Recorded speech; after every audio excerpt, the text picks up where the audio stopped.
Magé, 1840. Nas águas escuras da Bahia, onde a dor de milhares de almas havia sido lançada, Kofi, o guardião das águas, liderou uma vingança que a história oficial jamais ousou contar.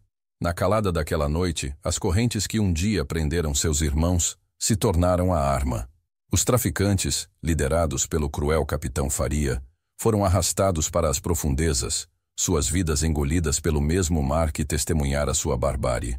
Naquela noite, o porto de Magé não foi apenas um cemitério de sonhos, mas o palco de uma liberdade forjada em correntes e afogamento. Mas antes de continuar, se inscreva no canal e ative o sininho, porque todos os dias trazemos novas histórias de heróis esquecidos que a história oficial tentou apagar. Deixe seu like e conte nos comentários de qual cidade você está nos assistindo. Queremos saber até onde a voz da resistência chegou. Mas esta não é apenas uma história de vingança. É o relato de como a fé inabalável, a coragem e a união de homens e mulheres escravizados transformaram o próprio símbolo de sua prisão, o mar, em um instrumento de justiça. Para entender o que acendeu a chama desse massacre aquático, precisamos voltar ao dia em que a crueldade de um traficante superou os limites da sanidade humana e arrancou de Kofi o que ele tinha de mais precioso. O sol escaldante de Magé parecia zombar da escuridão nos corações dos recém-chegados. O ar pesado, salgado e sujo de medo anunciava mais um dia de horror. Era o ano de 1840, e Kofi, com apenas 25 anos, já carregava a ancestralidade das águas em seu sangue. Vindo da Costa do Ouro, da terra que hoje chamamos Gana, ele era um homem do mar, um pescador, um mergulhador. Alguém que conhecia os segredos das profundezas, que conversava com as marés, que prendia a respiração por um tempo que faria qualquer um desmaiar. Sua aldeia natal, um pedaço de paraíso à beira-mar, agora era apenas uma memória distante, afogada em dias de cativeiro e na travessia brutal do Atlântico. A bordo do navio negreiro, o cheiro de morte era um companheiro constante. Corpos empilhados, gritos sufocados, a esperança morrendo a cada onda. Mas Kofi resistiu. Seu olhar penetrante, mesmo em meio à dor, mantinha a chama da dignidade acesa. Sua fé nos orixás do mar, Iemanjá e Oxum, era seu escudo. Sua promessa de que não seria quebrado. Com ele, sua irmã mais nova, Amina, uma menina de 12 anos com os olhos de sua mãe, a única família que lhe restava. E então, Magé. O desembarque não era uma chegada, mas um arremesso. Eram jogados para fora do porão fétido como sacas de mercadoria, sob o olhar de homens com sorrisos sujos e chicotes ágeis. O capitão Faria, o algoz do navio, era a própria encarnação da crueldade. Um homem corpulento, com uma voz rouca que parecia raspar pedras, e um chicote que cantava no ar antes de beijar a pele. Naquele dia, a baía de Magé parecia mais escura, mais faminta. Um grupo de escravizados, incluindo Kofi e Amina, estava sendo levado para o cais. Os olhos de Faria, vazios de humanidade, pousaram em uma mulher grávida. Seu ventre inchado mal cabia nas roupas rasgadas. Um lamento fraco, quase inaudível, escapou de seus lábios. Faria riu, uma risada fria, que gelou o sangue de todos que a ouviram. Capitão Faria, com desprezo. Cala a boca, animal! Não há espaço para choramingos aqui. Seu filho nascerá para as minhas terras, não para seus lamentos. A mulher, já exausta, tentou erguer-se. Um movimento em falso. Faria não esperou. O chicote sibilou, rasgando o ar, e açoitou as costas da mulher com uma força brutal. Um grito agudo, seguido de um gemido. Ela caiu. Não havia compaixão nos olhos do capitão. A fúria cega o dominava. Capitão Faria, rugindo. Inútil, fraca, não mereces nem o chão que pisas. Ele se aproximou, chutou-a. Um grito agonizante. Um sangramento começou. Naquele convés sujo de urina e sangue, o ventre da mulher se abriu. O feto, ainda não formado, foi expulso, uma promessa de vida arrancada antes mesmo de começar. Kofi sentiu o mundo girar. Sua irmã Amina apertou sua mão, lágrimas escorrendo pelo rosto dela. O capitão, não satisfeito, agarrou a mulher pelos cabelos, arrastando-a até a borda do navio. Os olhos de Kofi fixaram-se nos dele. Um desafio silencioso, uma dor que não cabia no peito. Faria olhou para Kofi. e um sorriso perverso se abriu em seu rosto. Aquele sorriso sujo. Capitão Faria, para Coffee, em tom de escárnio. Olhe bem, escravo. É isso que acontece com quem me desafia. O mar é o túmulo de todos os inúteis. Com um empurrão brutal, ele atirou o corpo inerte da mulher e o pequeno feto para as águas turvas da baía. Um splish seco, quase abafado pelo silêncio estarrecido. O mar, já tão acostumado a engolir a dor, agora engolia mais uma vida inocente. Coffee sentiu um rasgo na alma. Não era apenas a mulher, não era apenas o bebê. Era a sua própria humanidade sendo atirada ao abismo. Mas Faria ainda não havia terminado. Seus olhos gélidos varreram a multidão, parando em Coffee, que mal conseguia respirar, e depois em Amina, que tremia ao seu lado. A dor de Coffee, sua tristeza muda, era uma ofensa para o capitão. Capitão Faria, para seus capangas apontando para Amina. Esta menina, separem-na. Será vendida para as terras mais distantes, para um senhor que a fará esquecer até o nome do irmão. Que sirva de lição para este aqui, para que aprenda a não mostrar sentimentos por lixo. Amina soltou um grito desesperado, agarrando-se a Coffee. Ele tentou segurá-la, mas foi contido pelos capangas. Os olhos de Amina, cheios de pavor, eram a última coisa que Coffee viu dela. Levada, arrancada de suas mãos, perdida. Ali, no cais imundo de Magé, observando sua irmã desaparecer e o corpo da mulher com o bebê ser tragado pelas ondas, Coffee não sentiu apenas dor. Sentiu a alma dos ancestrais do mar clamando. As águas da baía não seriam mais apenas o cemitério de seus irmãos, seriam o palco de sua vingança. E ele, Coffee, o guardião das águas, seria seu executor. Magé, um porto que devia ser um portal para um novo mundo. Para eles, era o inferno em terra, ou melhor, em água. As docas, antes de madeira forte, pareciam feitas de ossos e promessas quebradas. O cheiro de peixe podre misturava-se ao suor, ao medo e ao ranço da desesperança que se agarrava à pele como uma maldição. Coffee sentia tudo isso. Cada fibra de seu ser pulsava com a dor da perda de Amina, com a imagem da mulher grávida e do bebê nas águas. Mas a dor para ele não era paralisia. Era combustível. No cais, o sol batia impiedoso. Homens e mulheres recém-desembarcados eram revistados, examinados como gado. Dentes, músculos, olhos. Tudo era avaliado por compradores de almas, fazendeiros com olhar de ganância e traficantes com o sorriso frouxo da embriaguez. Os gritos eram constantes.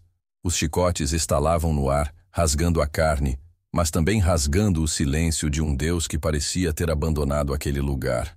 Coffee, com os pulsos ainda marcados pelas correntes do navio, era forçado a carregar caixas, fardos pesados, sob o comando de feitores com faces endurecidas pelo ódio e pelo sol.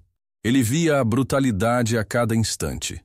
Um velho com os joelhos tremendo foi derrubado por um chute. Uma jovem, que ousou olhar para o mar com saudade, recebeu um tapa tão forte que seu rosto girou e o sangue escorreu de seu nariz. Para os traficantes, para os feitores, eles não eram gente. Eram ferramentas, eram números, eram a fonte de suas riquezas. Ele observava os movimentos dos traficantes, seus hábitos, suas fraquezas. Capitão Faria, o algoz de sua irmã e da mulher grávida, era o mais temido. Um homem grande, com uma barriga proeminente e olhos pequenos, sempre injetados de sangue. Seu riso era um som oco, sem alegria, apenas deboche. Faria gostava de ostentar seu poder, de humilhar, de quebrar a vontade. Era um especialista nisso. Coffee, por sua vez, era uma figura de contraste, silencioso.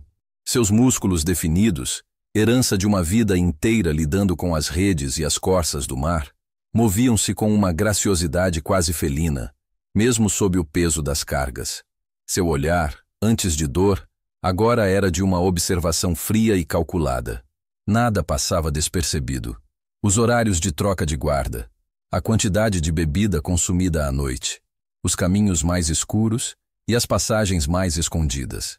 Mesmo com o corpo exausto, a mente de Coffee era um rio profundo, sempre em movimento.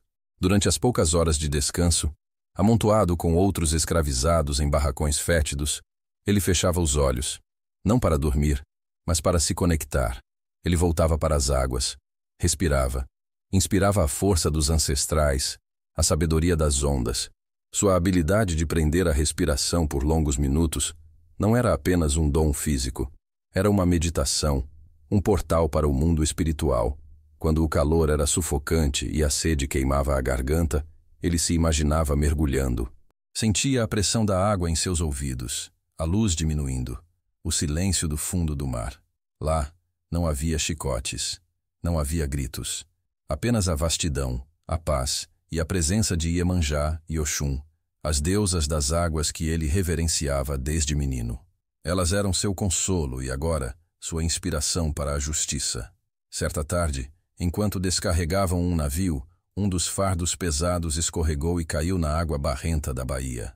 Um dos feitores, um homem chamado Bento, com a face cicatrizada e o temperamento explosivo, começou a gritar, ameaçando açoitar quem não recuperasse a carga. Ninguém queria entrar naquela água imunda, cheia de detritos e, quem sabe, de segredos escuros. O medo congelou os demais escravizados.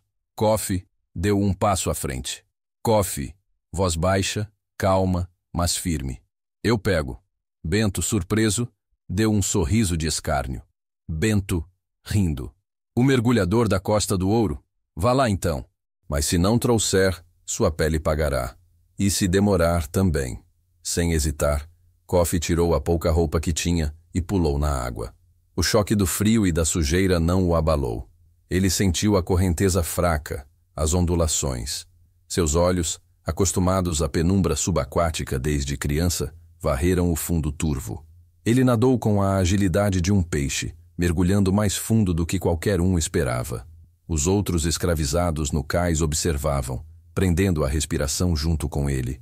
Eles sabiam que Kofi era diferente. Havia uma aura ao redor dele, um poder silencioso. Os segundos se transformaram em 1 minuto, depois em 2. A ansiedade crescia no cais. Bento começou a impacientar-se. Bento, gritando. Morreu o desgraçado! 1 a menos para carregar! Mas justo quando Bento ia se virar para procurar outro escravo para punir, uma cabeça emergiu da água. Kofi, em seus braços, ele carregava o fardo pesado, molhado, mas intacto. Seus olhos, ao encontrar os de Bento, não continham medo, mas uma estranha resolução. Era um olhar que dizia, você não me quebra. Bento, visivelmente contrariado pela facilidade com que Kofi realizou a tarefa, apenas rosnou. Bento, saia daí e vista-se, animal. Não temos o dia todo para admirar sua magreza. Kofi saiu da água, seu corpo forte reluzindo, e jogou o fardo no chão. A admiração silenciosa dos outros escravizados era palpável. Eles viram não apenas um homem com uma habilidade, mas um espírito indomável. Ele não era apenas Kofi. Ele era o guardião das águas. E naquele momento, eles souberam que as águas, que antes eram o terror, poderiam se tornar a esperança. Naquela noite, sob a luz fraca de uma lamparina no barracão, Kofi sentou-se à parte. Seus pensamentos não eram mais de desespero, eram de um plano. A imagem de Amina sendo levada, da mulher e do bebê afogados, queimava em sua mente. Ele sabia que o porto de Magé não era apenas um lugar de desembarque. Era um altar para a vingança. E ele seria o sacerdote.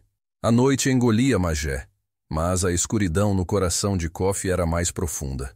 As imagens da mulher grávida atirada ao mar, de Amina levada para terras distantes, rodavam em sua mente como um redemoinho. Ele via o cais, antes um lugar de esperança para seu povo em sua terra natal, transformado num portal para a desgraça.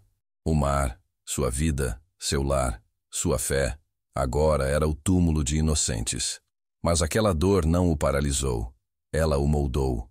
Naquele dia, enquanto a água salgada lavava o suor do trabalho forçado, Kofi sentiu não só a presença de Iemanjá e Oxum, mas o clamor de todos os ancestrais que haviam sido engolidos pelo Atlântico, que haviam morrido nas mãos de homens como Faria. O eco era claro. Justiça. Na escuridão do barracão, enquanto os outros escravizados dormiam um sono agitado e sem descanso, Kofi estava desperto. Ele não via mais a si mesmo como uma vítima. Aquele que havia sido levado em correntes, agora seria o forjador de outras correntes, as que prenderiam seus algozes. Aquele que observava o mar engolir vidas, agora faria o mar devolver a justiça. A transformação estava completa. A dor dera lugar à resolução. O medo, à estratégia. O silêncio. Há uma voz interior que clamava por ação. Ele sabia que não poderia fazer isso sozinho. A astúcia e a força de um homem só não seriam suficientes contra a máquina da escravidão. Precisava de olhos, de ouvidos, de braços e de corações. Corações que batessem no mesmo ritmo da vingança e da liberdade. Seus olhos, acostumados a perscrutar as profundezas do oceano, agora examinavam seus companheiros de cativeiro. Não buscava os mais fortes, nem os mais falantes. Buscava os olhos. Os olhos que carregavam a mesma dor, a mesma chama de revolta escondida. O primeiro a ser notado foi Zola. Uma mulher mais velha, talvez 50 anos, com um corpo curvado pelo trabalho e pelo tempo, mas com um olhar que continha a sabedoria e a ferida de muitas vidas. Zola tinha sido parteira em sua terra natal, em Benguela. Vira muitas vidas nascerem e muitas morrerem. Em Magé, ela perdera seu marido e 2 filhos para a febre e para o chicote do feitor. Ela era a matriarca silenciosa do barracão, a quem muitos buscavam para um olhar de consolo ou uma palavra de esperança. Ela também testemunhara a crueldade do capitão Faria.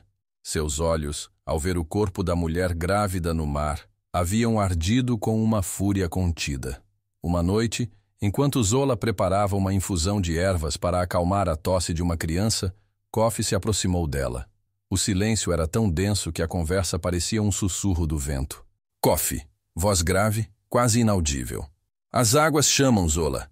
Pedem sacrifício, não de nós, mas daqueles que as sujam. Zola levantou o olhar. Não houve surpresa em seus olhos, apenas reconhecimento. Ela sabia, ela sentia. Zola, voz rouca pela idade e pela dor. As águas estão famintas há muito tempo, meu filho. E quem as alimenta? Nossos mortos, nossos filhos. Kofi, chega. As águas comerão os que as amaldiçoaram, os que amarraram nossos pulsos, os que nos jogaram aqui como gado. Zola observou Kofi por um longo momento. Ela viu não apenas um jovem com raiva, mas um homem com uma missão, um homem escolhido. Zola, e como você pretende alimentar essas águas, Kofi, o guardião? Kofi, com a força de todos nós, com a astúcia do mar, com a raiva que eles nos deram. Você viu o que fizeram? Com a mulher, com Amina. A menção de Amina atingiu Zola. Ela havia visto a dor de Kofi naquele dia, a quebra de seu espírito ao ver a irmã ser levada. Ela sentiu sua própria dor reviver. Zola, eu ajudo. Meu povo precisa de justiça e de liberdade. Mas como? Kofi assentiu. O primeiro elo estava forjado. O segundo era Musa, jovem, forte, com músculos que pareciam esculpidos em ébano. Ele vinha do mesmo navio de Kofi, mas de uma etnia diferente, embora também com raízes próximas ao mar. Musa era um homem de poucas palavras, mas de atos rápidos. Ele tinha um temperamento explosivo, mas uma lealdade inabalável. No porto era um dos que mais sofria com os açoites dos feitores, sua força sendo constantemente testada e punida. Ele também vira a cena da mulher e do bebê e a separação de Amina. Seus punhos, muitas vezes, cerravam-se em silenciosa fúria. Kofi abordou Musa enquanto trabalhavam lado a lado, carregando toras pesadas. Kofi, mantendo o ritmo. Quantas chicotadas mais você vai aguentar, irmão? Musa rosnou, o suor escorrendo em seu rosto. Musa, entre dentes. Todas as que forem necessárias, até que um dia meus punhos encontrem outra coisa que não madeira. Kofi. Meus punhos também, mas não sozinhos, e não apenas com madeira. Com aqueles que as dão. Musa parou respirando fundo. Olhou para Kofi. Havia uma intensidade em seus olhos que ele nunca vira antes. Musa. O que você propõe? Falar para eles? Kofi. Falar não. Agir. As águas de Magé são nossas testemunhas. Elas serão nosso instrumento. Musa demorou. A ideia era perigosa. A punição por rebelião era a morte, e pior. Mas a imagem dos chicotes, das correntes, da injustiça estava gravada em sua alma. Musa. Eu estou com você, mas não sou homem do mar como você. Coffee, a coragem é o primeiro passo. O mar nos ensinará o resto. O terceiro a juntar-se à conspiração foi Lina, uma jovem de 18 anos, vinda de outra etnia, mas com uma inteligência afiada e um dom para a observação. Lina tinha sido separada de sua família na costa africana e trazida para Magé. Sua beleza, uma bênção e uma maldição, a fazia ser constantemente visada pelos traficantes e feitores.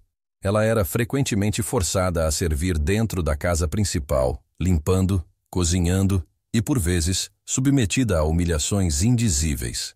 Isso a tornava uma fonte de informações valiosas sobre os hábitos dos senhores. Sua motivação era a mais íntima e desesperada de todas, a proteção de si mesma e de outras mulheres e a libertação de seu próprio corpo. Kofi notou como Lina observava os homens com um misto de medo e ódio. Seus olhos eram espelhos de sua alma ferida. Ele a encontrou perto da cozinha, sob o pretexto de buscar água. Kofi, em voz baixa. Lina, você vê mais do que eles pensam. Você escuta mais do que eles imaginam. Lina estremeceu, virando-se assustada. Lina, do que você fala? Não vejo nada. Não ouço nada. Kofi, você vê as portas que se abrem. Você ouve os passos da noite. Você sabe quando os cachorros dormem. Você sabe quando eles estão cegos pela bebida. Ela olhou para ele, os olhos arregalados. Ele estava falando de rebelião, de um perigo mortal. Kofi, aqueles que te ferem, aqueles que te envergonham, eles caminham sobre a terra, mas suas almas já estão no fundo do mar. Eu posso levá-los até lá, mas preciso de seus olhos, seus ouvidos. As lágrimas começaram a escorrer pelo rosto de Lina, não de medo, mas de uma dor antiga e de uma esperança recém-nascida. Lina, eu darei tudo, cada detalhe. Eles precisam pagar. O grupo secreto estava formado. Kofi, o guardião das águas, com sua estratégia e conexão espiritual. Zola, a matriarca sábia e sofredora. Musa, a força bruta e a raiva contida. E Lina, os olhos e ouvidos dentro do covil do inimigo. Eles começaram a se encontrar em segredo, sob o cais, onde o barulho das ondas abafava suas vozes, e as sombras da noite escondiam seus corpos. Ali, entre as tábuas podres e a água escura, eles fizeram um juramento. Não um juramento em palavras, mas em espírito. Um juramento selado pelo sofrimento comum, pela sede de justiça e pela promessa de liberdade. Kofi, as correntes que nos prenderam, elas se tornarão as mãos de Iemanjá. As águas que engoliram nossos irmãos, engolirão os algozes. E os que ficaram, os que sofrem, verão a aurora da liberdade surgir do mar. Zola, Musa e Lina assentiram, os olhos fixos em Kofi, em quem viam não apenas um líder, mas um mensageiro da justiça ancestral. O ar estava carregado. A transformação de vítimas em algozes não era mais um pensamento, mas uma promessa. Uma promessa forjada no terror, mas destinada a trazer uma nova e sangrenta alvorada. Na escuridão sob o cais, onde apenas o som das marés quebravam o silêncio, a conspiração tomava forma. As ondas batiam ritmadas, como um coração pulsando em expectativa. Kofi, Zola, Musa e Lina se reuniam. Suas vozes baixas, quase inaudíveis, mas suas intenções claras como o cristal. Aquele era o altar da vingança e o plano mestre, a oferenda. Kofi, o guardião das águas, era a mente por trás da estratégia.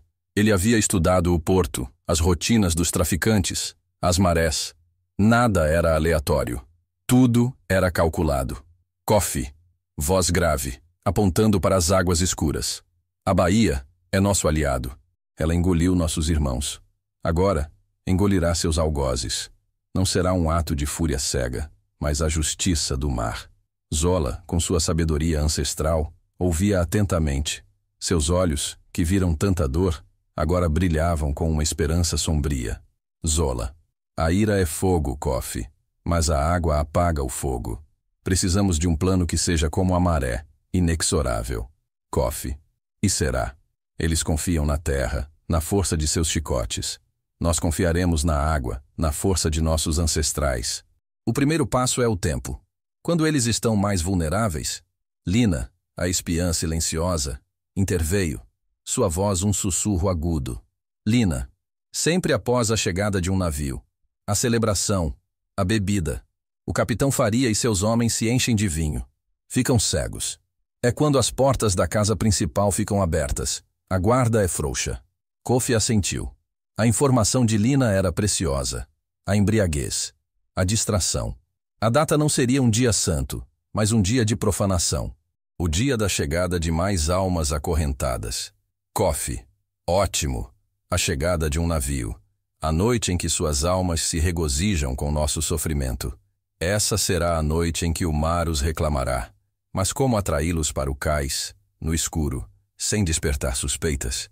Precisamos de algo que seus olhos gordos não consigam resistir. Musa, que até então apenas ouvia com seus punhos cerrados, finalmente falou. Musa, o ouro, ou prata. Eles só pensam em riqueza. Lina pensou. Sua mente aguçada trabalhou rapidamente. Ela havia ouvido conversas soltas, rumores. Lina, um carregamento, um contrabando de pedras preciosas da África. Algo que eles receberiam em segredo, para não pagar impostos. Eles ficariam gananciosos demais para se importar com a escuridão. Eles esconderam coisas antes. Eu vi o capitão Faria falando sobre ouro negro uma vez, mas não escravos. Algo mais. Precioso, que ele queria guardar só para si. Kofi bateu na madeira do cais com a mão. Um som seco. Era perfeito. Kofi. Lina, você é nossos olhos e nossa voz. Quando o próximo navio chegar, você fará o boato correr. Sussurros de um carregamento valioso, que só pode ser descarregado sob o manto da noite, longe de olhos curiosos. Um carregamento de joias, marfim, ou até mesmo moedas antigas que Faria quer manter em segredo de seus sócios. Lina acenou com a cabeça. O terror em seus olhos se misturava com uma determinação fria. A ideia de virar o jogo contra aqueles que a humilhavam era um bálsamo. Kofi. O cais será o palco. A isca. Eles virão, Capitão Faria e seus principais capangas, em busca de mais riqueza. Estarão cegos pela ganância e pelo vinho. E nós estaremos lá. O método. Esse era o ponto crucial. A vingança precisava ser mais do que um assassinato. Precisava ser simbólica, poética. Kofi. As correntes que nos prenderam, elas se tornarão nosso abraço de despedida. Quando eles estiverem no cais, distraídos pela carga, nós os derrubaremos na água. Com nossas próprias correntes, elas se enrolarão em seus corpos, impedindo-os de nadar. Musa sorriu, um sorriso sem alegria, mas com uma ferocidade contida. A ideia de usar a própria arma da escravidão contra os escravizadores encheu-o de uma satisfação macabra. Musa, eu e outros homens fortes que confiarem na sua palavra. Nos prenderemos às correntes de nossos pulsos e, em um único movimento, derrubaremos os traficantes. Seremos como as ondas. Kofi. Sim, como as ondas. E quando estiverem na água, Kofi olhou para a superfície escura. Eu e outros que conhecem o mar, garantiremos que eles não voltem à superfície. Seremos os braços de Iemanjá, puxando-os para as profundezas. Eles sentirão a água entrar em seus pulmões. A mesma água que engoliu a mulher, o bebê e a alma de nossa irmã Amina. A menção dos afogados tocou Zola profundamente. Ela respirou fundo, fechando os olhos por um instante, como se estivesse rezando. Zola, a punição deve ser sentida, deve ser lenta. Que o medo de afogamento seja a sua última sensação, a mesma sensação de nossos antepassados que foram jogados ao mar. Kofi. Exato. Não será rápido. Serão as águas, lentas e implacáveis, a fazer a justiça. E para Faria, para o capitão Faria, a morte será mais do que uma queda. Será uma confrontação. Ele será o último. Eu mesmo o levarei ao encontro de seu destino. O plano tinha uma lógica fria e brutal. A escolha dos envolvidos também era estratégica. Kofi. Não podemos envolver muitos. Apenas os que testemunharam a barbárie de Faria. Os que sentem a mesma raiva, a mesma sede de justiça. Os que confiam no mar. Ele e Musa já haviam identificado discretamente alguns homens. Robustos, calados, com olhos que guardavam a mesma chama. Havia Jamba, um ex-pescador da ilha de Moçambique que entendia o balanço das ondas. Havia Kwame, um jovem de Angola, com uma força surpreendente, que também perdera a família na travessia. E mais 2 outros, cujos nomes e histórias se misturavam na dor. 6 homens, incluindo Kofi e Musa, e as 2 mulheres, Zola e Lina, com seus papéis vitais de inteligência e sabedoria. Kofi. Os que não forem do mar permanecerão no cais. Suas correntes nos ajudarão a derrubá-los. E depois, quebrarão suas próprias correntes e as dos que restarem nos barracões. A fuga. Essa era a outra parte essencial do plano. Kofi. Depois que os cães forem afogados, os pequenos botes atracados no porto. Precisamos deles, pequenos, para não chamar a atenção, mas suficientes para nos levar para longe, para onde o porto de Magé não nos alcance mais. Zola. Para onde, Kofi? Kofi. Para o mar. O mar nos levará para longe, para onde a liberdade ainda vive, para onde as árvores são grandes e os homens, livres. O silêncio voltou a pairar, denso e pesado. O plano era ousado, louco para muitos, mas para eles era a única saída, a única resposta à dor, à humilhação, à aniquilação de suas vidas. A inteligência e a meticulosidade eram a prova de que não era um ato de desespero, mas de soberania. A vingança viria, e seria pelas mãos dos que o mar chamara para a justiça. A lua, fina como um fio de esperança, pairava sobre Magé, observando as semanas se arrastarem. Cada dia era um ensaio, cada noite uma oração. A baía, com suas águas escuras e traiçoeiras, era o espelho da alma de Kofi. Sua mente, antes um turbilhão de dor, agora era um mapa meticuloso, desenhando cada passo da vingança. O grupo pequeno, mas unido pelo ferro e pela dor, agia com uma discrição quase fantasmagórica. Seus encontros sob o cais, à sombra das docas, eram rituais de silêncio e determinação. Ali, o vento e as ondas abafavam suas vozes, mas o eco de seus corações batia forte. Lina era a sombra silenciosa na casa grande. Seus olhos e ouvidos eram as armas mais afiadas do grupo. Ela observava cada movimento do capitão Faria e de seus capangas.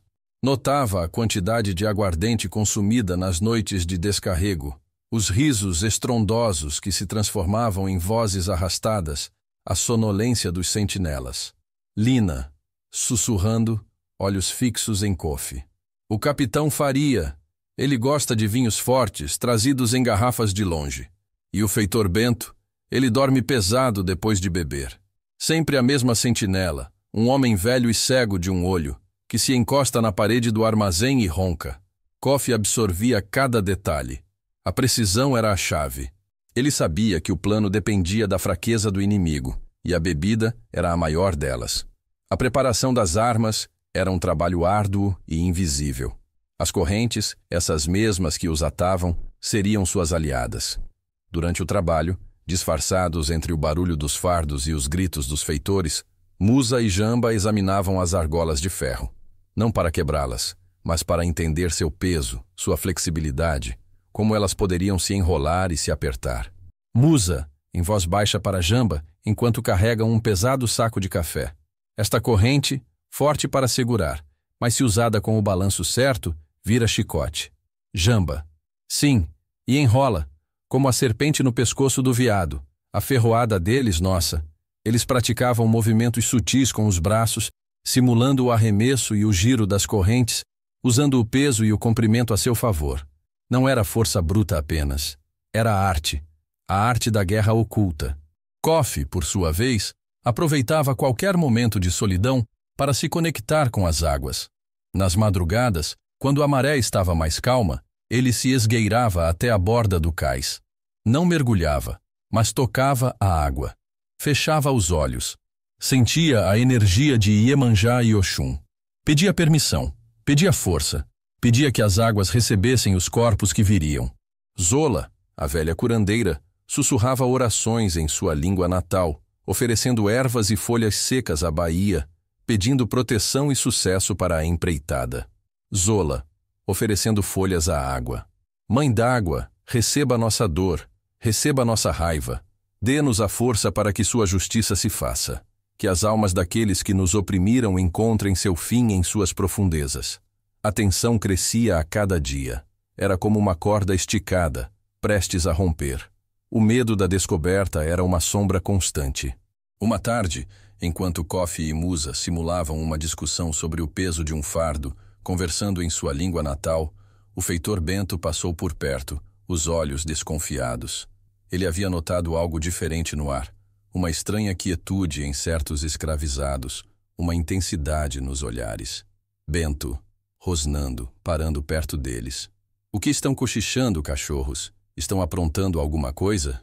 Musa, com um instinto rápido, forçou um sorriso submisso, curvando a cabeça. Musa, nada, senhor. Apenas reclamando do peso. Nossas costas doem, senhor. Coffee manteve o olhar baixo, o rosto inexpressivo. Bento os observou por um momento, a mão no cabo do chicote. A suspeita pairava. Bento, fiquem espertos. Um pássaro me contou que há ratos querendo morder a mão do dono. Se eu descobrir que é um de vocês, o chicote não será a pior punição. Ele se afastou, mas os olhos de Coffee e Musa se encontraram rapidamente. Um sinal silencioso de que haviam passado perto demais. A lição foi aprendida. Redobrar a cautela. Outra vez, Lina, ao sair da casa grande, quase foi flagrada por um dos capangas de Faria. Ela carregava um pequeno cesto de roupas sujas, mas por baixo havia um bilhete. Um desenho simples de um navio com a data rabiscada que ela havia visto num calendário na cozinha do capitão, e um círculo ao redor do dia exato da chegada do próximo navio. O capanga, um homem beberrão de nome Jorge, a parou. Jorge, para onde vai com tanta pressa, boneca? Não quer uma companhia? Lina tremeu, mas seu rosto manteve a expressão assustada e submissa. Lina. Não, senhor. Apenas levar estas roupas. O feitor mandou. Jorge tentou puxá-la, mas a distração de um carregamento que chegava no cais o fez desistir. Lina correu, o coração disparado, o bilhete amassado na palma da mão, um suor frio escorrendo por sua testa. Ela conseguiu entregar a Coffee momentos depois, disfarçando como um mero esbarrão. A data estava marcada. O novo navio chegaria em 3 dias. Com ele, o suposto ouro negro que Lina havia plantado como boato entre os outros criados da Casa Grande e que, ela sabia, já havia chegado aos ouvidos gulosos de Capitão Faria. Na noite anterior à chegada do navio, Coffee se reuniu com seu grupo sob o cais uma última vez. A lua era apenas um fragmento no céu. As estrelas eram poucas.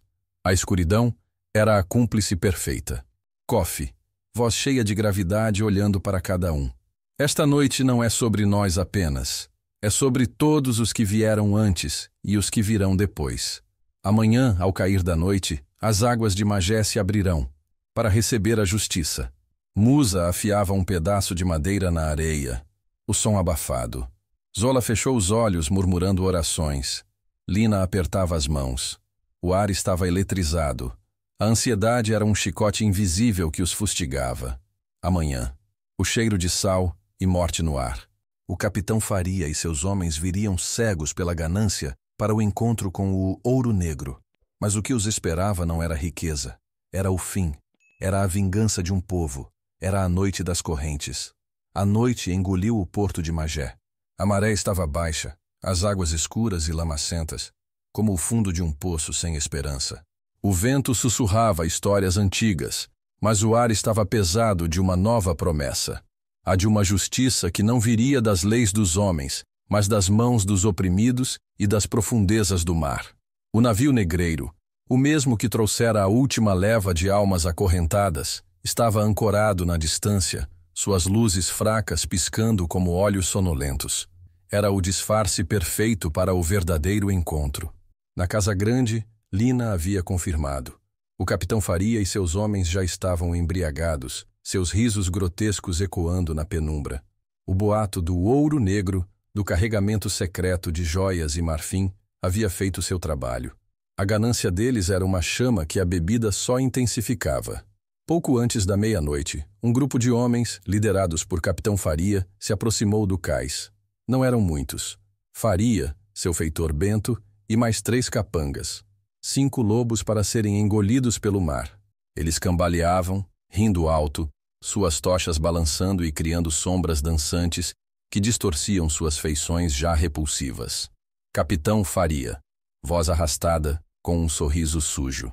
Onde está essa porra de ouro, seus idiotas? Trouxeram para cá?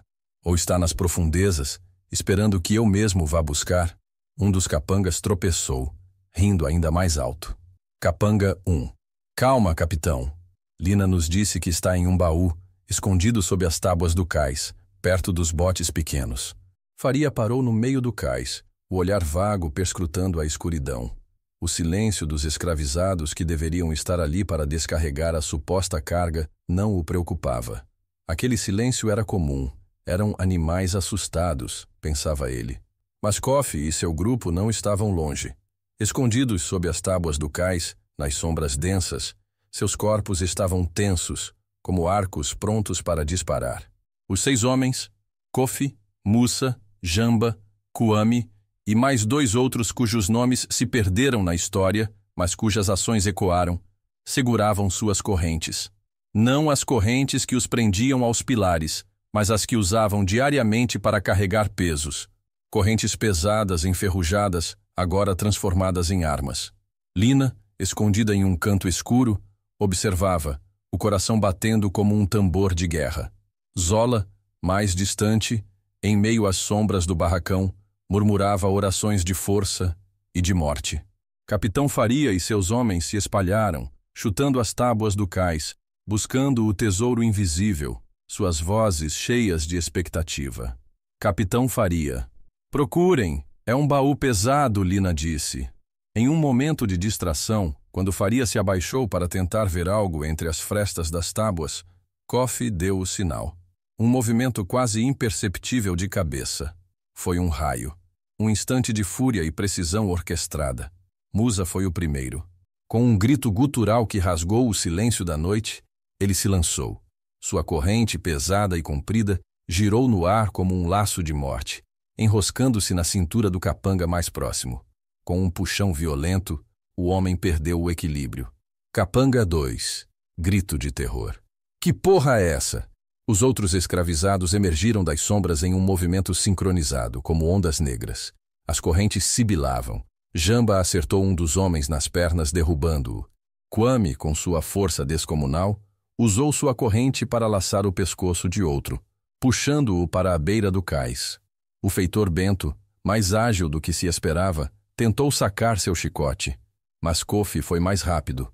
Com a agilidade de um peixe, ele se aproximou, sua corrente varrendo o ar e enlaçando os tornozelos de Bento. Um puxão forte. O feitor, desequilibrado, caiu com um baque surdo, a cabeça batendo na madeira antes de rolar para a água. Caos. Gritos de pânico. Os traficantes, cambaleando pela bebida e pela surpresa, não conseguiram reagir a tempo. As correntes, antes símbolos de sua opressão, agora eram extensões da fúria dos escravizados. Um a um, os capangas caíram nas águas escuras. O splash de cada corpo era um som de libertação para os escravizados. A água, que antes parecia fria e suja, agora era purificadora. Mas a batalha não terminava na queda. Começava ali. Coffee, Musa e Jamba, os homens do mar, pularam atrás dos traficantes. A baía, que para eles era um inferno de trabalho e desembarque, agora era seu campo de caça. Eles não eram apenas homens, eram espíritos das águas, movidos por milênios de dor. Debaixo d'água, a luta era silenciosa, brutal. Os traficantes, bêbados e assustados, se debatiam, tentando nadar, tentando gritar. Mas a mão forte de Musa apertava o pescoço de um deles, mantendo sua cabeça submersa. Jamba, como um polvo, envolvia outro com suas pernas e braços, usando a força das correntes para enredá-lo, puxando-o cada vez mais para o fundo. O medo nos olhos dos traficantes era palpável, mesmo na escuridão turva da baía. Eles engoliam a água, lutavam por ar, sentiam os pulmões queimarem, a mesma agonia que infligiram a tantos. Coffee, no entanto, tinha um alvo principal: Capitão Faria. O capitão havia caído mais perto do navio, sua cabeça raspando a lateral de um pequeno bote de pesca que estava atracado.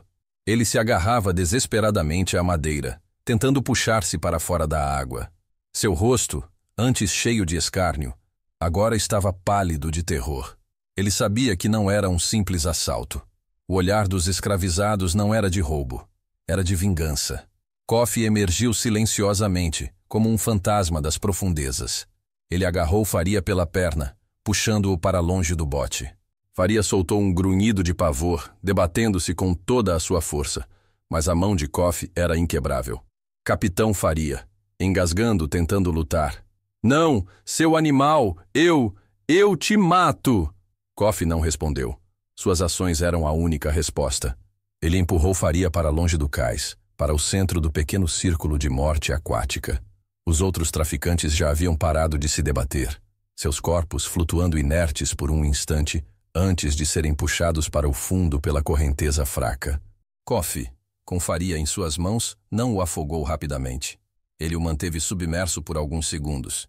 Depois o trouxe à superfície, permitindo que o ar entrasse em seus pulmões por um breve momento, apenas para que o terror se renovasse. Coffee, voz calma, mas fria como a morte, olhando nos olhos de Faria. Você se lembra da mulher? Grávida? Do bebê? Lembra de Amina? Minha irmã? Você os jogou para as águas. Agora as águas te reclamam. Faria, em pânico total, tentou gritar, mas apenas bolhas de ar e água saíram de sua boca. Ele engoliu água salgada, a mesma que engolira a vida da mulher e do bebê. A memória de Amina, o olhar de pavor dela, a dor de Coffee, tudo se manifestava naquele ato de justiça aquática. Coffee puxou a cabeça de Faria para baixo uma última vez e segurou. Ele sentiu o corpo do capitão se contorcer violentamente, os braços batendo na água. Sentiu a luta por ar, a agonia. Os segundos se estenderam. 1 minuto. 2. A vida se esvaindo na água escura. Quando Coffee finalmente soltou, o corpo de Capitão Faria flutuou por um instante, inerte, seus olhos arregalados refletindo a pouca luz da lua. Depois, lentamente, ele começou a afundar, levado pelas águas de Magé, para o túmulo que ele mesmo havia cavado para tantos. Um silêncio sepulcral desceu sobre o cais. Os únicos sons eram o das ondas batendo e a respiração ofegante dos escravizados que observavam. A catarse era palpável. A sede de justiça, saciada. A vingança, executada. As águas de Magé, finalmente, lavaram a dor. O silêncio que se seguiu ao último burburinho na água foi mais pesado que qualquer corrente. A respiração ofegante dos escravizados era o único som que ousava quebrar a quietude macabra da baía de Magé. Coffee emergiu das profundezas, seus olhos fixos no ponto onde Capitão Faria havia desaparecido. Em sua face não havia alegria, mas uma resolução fria e cansada. A dor não sumira, mas a justiça finalmente havia sido servida. Musa, Jamba, Kwame e os outros que haviam mergulhado saíram da água, seus corpos exaustos, mas seus espíritos revigorados. A lama e a escuridão da baía grudavam em suas peles, mas era como um batismo. Eles haviam limpado o porto. Coffee, voz rouca mas firme. A vingança está feita, mas a liberdade não espera. Com o sinal de Coffee, os outros escravizados que estavam no cais, com as mãos ainda tremendo da adrenalina e do horror transformado em catarse, começaram a agir. Suas próprias correntes, que antes pareciam instrumentos de tortura, foram transformadas em ferramentas de libertação. Eles usaram pedras soltas, pedaços de madeira e a própria força bruta para arrebentar os cadeados e os elos que prendiam seus pulsos e tornozelos. O tilintar do metal quebrando ecoava na noite, um som de ruptura, de promessa. Lina, que observava de perto, correu para o barracão principal, onde a maioria dos escravizados ainda dormia, ou tentava dormir, sob o peso da opressão. Ela irrompeu, os olhos arregalados, a voz cheia de uma urgência que rasgava a escuridão. Lina, quase um grito, mas em sussurro. A corrente quebrou, eles se foram, o mar os levou, Coffee nos libertou. Uma onda de murmúrios percorreu o barracão. Medo, desconfiança, esperança. Muitos escravizados, adormecidos em seu desespero, demoraram a compreender. Mas o choque em suas faces, a verdade nos olhos de Lina, era inegável. Zola, a velha sábia, entrou logo atrás, sua voz um tom mais calmo, mas com a mesma força. Zola, o guardião das águas cumpriu sua promessa. Os algozes de faria estão no fundo da baía. Agora é a nossa vez. A liberdade nos chama. Ao ouvir os sons da libertação no cais, a quebra de correntes e os murmúrios de esperança, os que estavam mais próximos acordaram. A visão dos homens, emergindo das águas como deuses da justiça, deu-lhes a coragem que precisavam. Eles começaram a se levantar, seus corpos dormentes despertando para uma nova realidade. Os escravizados que faziam parte do plano, agora libertos de suas correntes, foram até os outros, usando suas próprias correntes como ferramentas improvisadas para arrebentar as algemas dos demais. O som de metal quebrando-se misturava-se a lágrimas e a sussurros de agradecimento e de espanto. Mãos que antes só conheciam o trabalho árduo e a dor, agora se uniam em um propósito comum. Kofi, no entanto, não perdeu tempo. A vingança era um passo, a liberdade, o próximo. Ele sabia que o dia traria a fúria dos homens brancos. Aquele porto, agora um túmulo, não podia permanecer de pé. Kofi, para Musa e Jamba. Os armazéns, as cabanas dos feitores, eles virão procurar. Que encontrem cinzas. Musa e Jamba, junto com alguns dos homens mais fortes, correram para os armazéns onde eram guardadas as ferramentas e os fardos de café e açúcar. Com tochas roubadas e lampiões, eles atearam fogo às construções. O fogo, que antes era usado para queimar seus corpos em fogueiras de punição, agora se tornava um instrumento de purificação e destruição. As chamas lamberam a madeira seca, subindo rapidamente, pintando o céu noturno com tons de laranja e vermelho, uma advertência para quem ousasse voltar. Enquanto o fogo crepitava, os botes pequenos, que estavam atracados no cais, foram puxados para mais perto. Eram frágeis, feitos para a pesca local, mas seriam seus veículos para uma nova vida. Não havia espaço para todos os escravizados do porto, mas Kofi sabia que a prioridade era o grupo que havia se rebelado e aqueles que pudessem fugir com eles para servir como um farol de esperança. Kofi, venham, todos que puderem remar. O mar nos espera.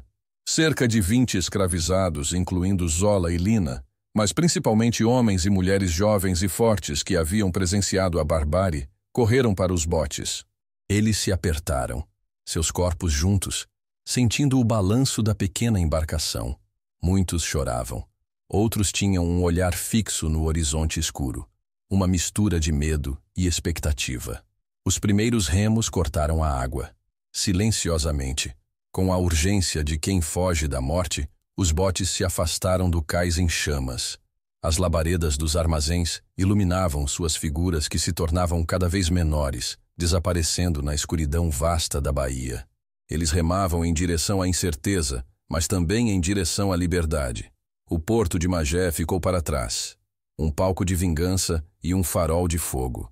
A manhã seguinte trouxe consigo o cheiro acre de fumaça e a descoberta macabra. Os poucos guardas que sobreviveram à noite ou que estavam dormindo em outros locais foram os primeiros a ver o caos. Armazéns em cinzas, o cais vazio e, horror supremo, os corpos inchados e pálidos de Capitão Faria, Bento e seus capangas, boiando nas águas rasas da baía, devolvidos pela maré. O pânico se espalhou como fogo. O grito dos guardas ecoou pelo porto, chamando a atenção de fazendeiros e comerciantes locais. A cena era inacreditável. Os traficantes, homens de poder e crueldade, afogados como cães, os escravos, meros animais, haviam se rebelado. E o pior, muitos haviam fugido. Fazendeiro. 1. Chocado, olhando os corpos. Faria afogado? Pelas mãos dos escravos? Isso é impensável. Mercador. 1. Tremendo de medo. É um aviso, um levante. Eles vão vir atrás de nós. O choque rapidamente se transformou em fúria e em uma paranoia generalizada. A notícia se espalhou como um incêndio. Um motim de escravos no porto de Magé, onde os próprios traficantes foram executados e afogados em suas próprias águas. O medo de que isso pudesse inspirar outras revoltas em engenhos e fazendas próximas era tangível. O sistema escravocrata reagiu com toda a sua brutalidade. Soldados, milícias e capitães do mato foram imediatamente mobilizados. Uma caçada humana começou. Barcos foram enviados para vasculhar a baía e os rios próximos. Homens armados foram para as matas, farejando qualquer sinal dos fugitivos. Recompensas foram oferecidas. A ordem era clara: capturar os revoltosos, vivos ou mortos, e fazer deles um exemplo para que jamais outra semente de rebelião pudesse germinar. Mas Coffee e seu grupo já estavam longe. Remando sem descanso, guiados pelas estrelas e pela intuição do guardião das águas, eles se aventuravam no oceano, buscando um lugar onde as correntes não fossem de metal, mas de liberdade. O mar, que testemunhara seu sofrimento e sua vingança, agora era seu guia, seu protetor, seu caminho para um futuro incerto, mas finalmente, seu. Coffee e seu grupo, impulsionados pela adrenalina e pela promessa de um amanhã incerto, mas livre, remaram por dias e noites. Guiados pelas estrelas, pelo conhecimento das marés que Coffee, o guardião das águas, possuía em cada fibra de seu ser, e pela sabedoria ancestral de Zola, eles se afastaram das costas traiçoeiras de Magé. O mar, outrora um caminho de sofrimento, transformou-se em seu santuário, em seu escudo. Eles não sabiam para onde iam, mas sabiam o que deixavam para trás: as correntes da escravidão e o medo que antes os prendia. A história da Noite das Correntes em Magé não foi registrada nos livros oficiais. Não houve um escriba branco para narrar a bravura daqueles que ousaram desafiar o sistema. Mas nas senzalas, nos mocambos, nos esconderijos das matas, o relato se espalhou como o fogo que consumiu os armazéns do porto. Primeiro, um sussurro aterrorizado entre os feitores e senhores de escravos. Depois, uma centelha de esperança entre os cativos. O medo plantado nos corações dos traficantes e fazendeiros era palpável. O assassinato de Capitão Faria e seus homens não foi apenas um crime. Foi uma blasfêmia. Os animais haviam virado caçadores. A baía, que para eles era rota de lucro, agora era um túmulo de vigilância. Cada sombra na água, cada som do vento, trazia o pavor de que os espíritos dos afogados, ou os próprios escravizados, voltassem para buscar mais almas. Os senhores do Vale do Paraíba, do Recôncavo Baiano e de outras regiões escravocratas começaram a dormir com o chicote ao lado da cama, os olhos arregalados para a escuridão. A segurança dos seus portos foi reforçada. A vigilância sobre os escravizados intensificada. Mas era tarde. A semente da rebelião havia sido plantada. E a lenda de Coffee, o guardião das águas, germinava. Para os oprimidos, a história de Magé se tornou um hino. Era contada em voz baixa, ao redor de fogueiras secretas, nas noites sem lua. A imagem dos traficantes se debatendo nas águas escuras, afogados pelas próprias vítimas, era um bálsamo para as almas feridas. Era a prova de que a justiça, ainda que brutal e primitiva, poderia ser alcançada. Que a união e a astúcia poderiam derrubar os mais poderosos. Coffee se tornou mais do que um homem. Ele era uma lenda viva, o guardião das águas que, com a força de Iemanjá e a sabedoria dos ancestrais, havia transformado a dor em libertação. Sua história, passada de boca em boca, encheu muitos corações com uma coragem renovada. Inspirações para pequenas fugas, atos de sabotagem e até outras revoltas ecoaram em segredo, inspirados na noite de Magé. Os que fugiram com Coffee, Zola, Musa e Lina, eles sim, encontraram um lugar para recomeçar. Longe das amarras, eles construíram uma nova comunidade, um quilombo, onde a memória da Noite das Correntes era reverenciada. Eles ensinavam a seus filhos e netos a história de como o mar, que os havia tirado de casa, foi o mesmo mar que lhes deu a vingança e a liberdade. A história de Coffee e da Noite das Correntes nos lembra que a resistência tem muitas faces, que a coragem nasce no mais profundo desespero, e que mesmo nas sombras da história existem heróis esquecidos cujos atos de justiça ecoam através dos séculos. Se essa história tocou seu coração, se você sente a força da resistência de Coffee e de seu povo, queremos ouvir sua voz. Comente a palavra resistência abaixo e compartilhe com um amigo ou familiar que precisa conhecer a verdadeira história dos nossos heróis. A história da Noite das Correntes em Magé, a lenda de Coffee, o guardião das águas, e a coragem daqueles que transformaram o palco de sua dor em um altar de justiça, É uma chama que não pode ser apagada. É um lembrete poderoso de que, mesmo nas épocas mais sombrias, a resistência pulsa, a esperança não morre e a busca por liberdade jamais cessa. Se você sentiu a força dessa narrativa, a profundidade dessa história esquecida e o impacto da justiça poética que Kofi e seu povo entregaram, então você faz parte dessa corrente. Você é um elo na transmissão dessas memórias vitais. Para que mais histórias como a de Kofi cheguem a mais pessoas, para que esses heróis não sejam esquecidos, para que a verdade da nossa história ressoe forte e clara, precisamos do seu apoio. Então, antes de ir, se você ainda não fez, curta este vídeo. Kai. Seu gostei é a prova de que essas vozes precisam ser ouvidas. Inscreva-se no canal agora mesmo e ative o sininho para não perder nenhum de nossos próximos roteiros de resistência. Todos os dias, mergulhamos nas páginas esquecidas da história para trazer à luz as jornadas de coragem, sacrifício e luta por dignidade. Queremos construir juntos um acervo de histórias que celebrem a resiliência do nosso povo. E a sua jornada de descoberta não precisa parar por aqui. Temos muitas outras narrativas que irão te prender do início ao fim. Logo aqui na tela, você verá sugestões de outros vídeos do nosso canal que exploram figuras e eventos igualmente inspiradores e impactantes da nossa história. Clique em um deles e continue a sua imersão nesse universo de heróis esquecidos. Compartilhe este vídeo com amigos, familiares, com quem você sabe que valoriza a história e a luta por justiça. Sua colaboração é essencial para mantermos viva a memória daqueles que lutaram para que hoje pudéssemos contar suas histórias. Muito obrigado por nos acompanhar nesta jornada. Até a próxima história.